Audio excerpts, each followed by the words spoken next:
Bismillah, Assalamualaikum warahmatullahi wabarakatuh. Pada video kali ini saya akan mempresentasikan mengenai mikrotik ya. Jadi kita akan lanjut pembahasan mengenai mikrotik dan pada video kali ini saya akan membahas mengenai manajemen user pada mikrotik ya. Tentunya melalui Winbox. Kemudian juga beberapa mungkin hal mengenai konfigurasi dari router ke internet. Jadi kita akan menyambungkan router ke internet gitu. Jadi kita masuk aja ke langsung ke menunya. Jadi di sini untuk manajemen user login ke router. Jadi di dalam mikrotik ya, di dalam router itu setiap user yang akan login itu kita bisa mengatur. Jadi kita bisa mengatur akses untuk setiap user yang masuk itu diberikan akses apa aja gitu. Jadi di dalam routernya MikroTik di sini ada tiga jenis user. Yang pertama itu full. Jadi user full di sini adalah yang memiliki itu di sini istilahnya hak penuh ya. Jadi memiliki akses penuh ke seluruh konfigurasi pada router. Jadi seluruh akses menu dan sebagainya itu di user full atau biasanya di defaultnya pasti ada ini defaultnya admin full itu eh, hak penuh ya. Dan kemudian yang itu ada yang namanya nah, di write ini user write dia memiliki hak penuh juga dalam konfigurasi router, namun dia tidak dapat mengatur akun user lain gitu. Jadi kalau misalnya di admin dia sebagai admin atau untuk jenis usernya itu full, dia bisa mengatur uh, user-user lain kayak misalnya menambahkan user, kemudian juga bisa mengatur ya settingan user lain. Dan yang terakhir ada yang namanya read, sesuai namanya read ya. Jadi biasanya user ini hanya memiliki akses, dia tidak dapat memiliki hak konfigurasi. Jadi dia tidak memiliki akses untuk mengkonfigurasi pada router dan dia hanya memiliki hak untuk melihat. Ya. Jadi biasanya untuk user-user yang hanya sekedar melakukan monitoring ya, monitoring jaringan. Nah, untuk melihat ya atau mengatur user di dalam router ini atau dalam mikrotik, kita bisa masuk ke tampilan Windows ya. Nah, di tampilan Windows itu kita masuk ke menu sistemnya.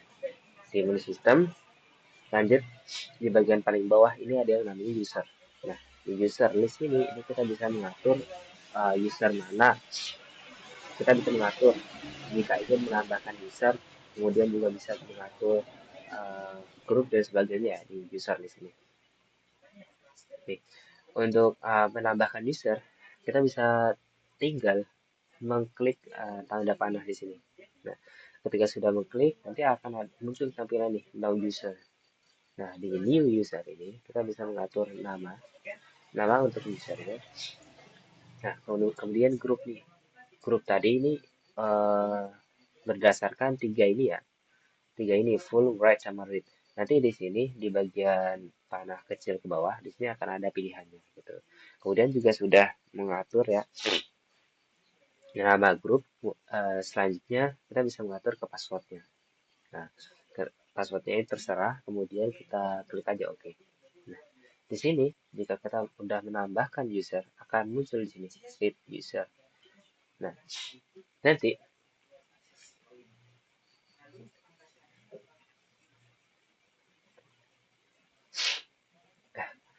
jadi nanti ketika kita mengakses user ya atau kita login ke dalam Mikrotik sebagai user gitu, itu kita tidak memiliki hak dalam mengkonfigurasi router dan juga kita tidak memiliki dan juga kita hanya memiliki hak sebagai uh, pelihat aja, jadi melihat konfigurasinya dan sebagainya.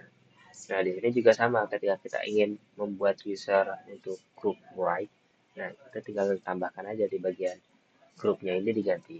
Gitu. Nah, kita lanjut ke selanjutnya. Itu kita akan mencoba untuk mengkonfigurasi router ini itu ke dalam internet. Ya. Jadi pada lab ini ya, pada lab ini kita akan mengkonfigurasi sebuah router ya, ke dalam internet. Jadi ketika kita ingin melakukan konfigurasi ya ke dalam internet, hal yang perlu kita ketahui itu pasti di bagian nanti di bagian IP. Jadi langkah pertama itu nanti di bagian IP kita akan menambahkan IP terlebih dahulu. Nah, jadi IP itu bahasanya seperti alamat ya, alamat untuk setiap portnya ini. Nah, jadi untuk dalam topologi jaringan ini nanti kita akan mengatur dua IP. Nah, di sini di IP routernya, kemudian di IP laptop ya. Kemudian nanti untuk wireless. Jadi untuk menghubungkan ke internet kita perlu yang namanya wireless WLAN atau nanti kita akan mengatur WLAN. Nah, di WLAN ini kita tidak perlu untuk membuat IP secara manual.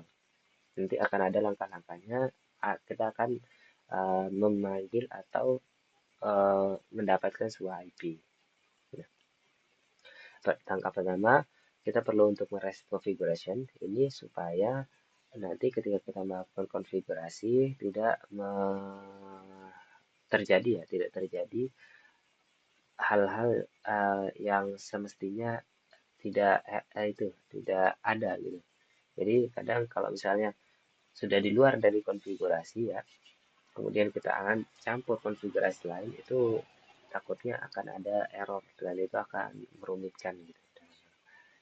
Hanya di sini setelah melakukan reset configuration kita akan masang dulu IP untuk routernya. Nah, di sini interface-nya. Jadi interface itu semacam port yang kita sambungin ke router itu ke port keberapa gitu. Disesuaikan aja ya.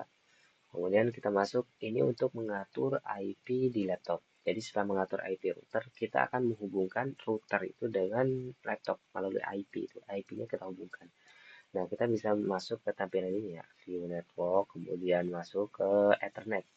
Nah, di Ethernet sini kita bisa masukkan nih di manual. Jadi nanti ada settingan untuk manual ya. Kita masukkan IP-nya, subnet mask-nya. Subnet mask ini prefix dari yang kita gunakan. Kemudian juga gateway. Gateway ini untuk IP routernya.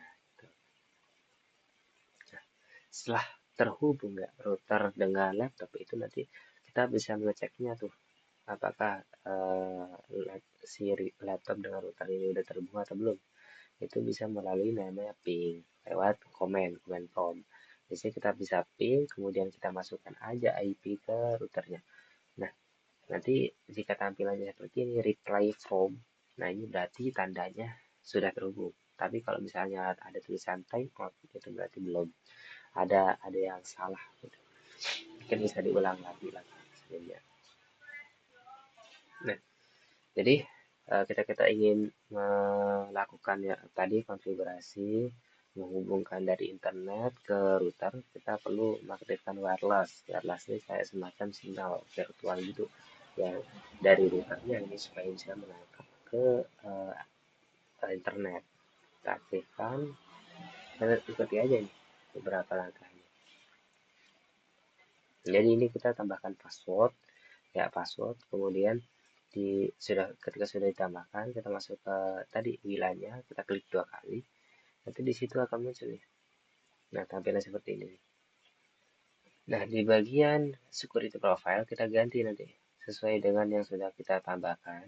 Kemudian di modenya kita ganti ke station bridge atau bisa juga ke station. Setelah diganti radio name ini bebas, kita apply, kemudian kita scan. Nah, di scan ini kita cari nih WiFi mana yang mau kita sambung. Kemudian kita sudah dapat, kita connect. Nah, nanti jika benar-benar connect ada tulisan run. Nah, tadi di sini nih, di bagian DHCP client. Jadi DHCP client itu fungsinya kita untuk mendapatkan IP.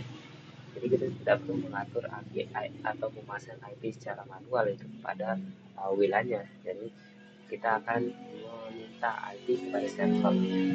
Kita apply di interface 91-nya, kita apply, nanti muncul IP address sendiri dan tulisannya akan bound. Nah, langkah terakhir untuk menyambungkan ke IP public ya atau internet, kita perlu yang mengaturnya NAT. NAT ini bahasanya ketika kita ingin mengakses ke internet ya, itu kita kan kita dari IP privat ya, ingin akses ke IP public internet. Nah, itu kita perlu menerjemahkan dari IP public dari IP privat ini ke IP public. Begitu juga sebaliknya. Nah, itu memerlukan fitur NAT. Nah, jadi setelannya seperti ini nih. Setelah udah terpasang, itu nanti otomatis nih. Kalau sudah terhubung, paketnya ini akan bertambah. Bisa 1, 2, bebas. Akan pokoknya tidak nol gitu. Jadi akan terhubung. Jika sudah, kita bisa masukkan ping nih di sini. Ping 8.8, ping DNS-nya. Jika sudah ada reply form, berarti sudah berjalan atau terhubung gitu. Ya mungkin sekian video kali ini. Terima kasih. Untuk kedepannya mungkin kita akan membahas lebih lanjut ya mengenai mikrotik ya, serba-serbinya, kemudian juga beberapa konfigurasi. Mungkin sekian pemaparan dari saya, kurang lebihnya mohon maaf. Terima kasih atas perhatian dan juga uh, menontonnya. Wassalamualaikum warahmatullahi wabarakatuh.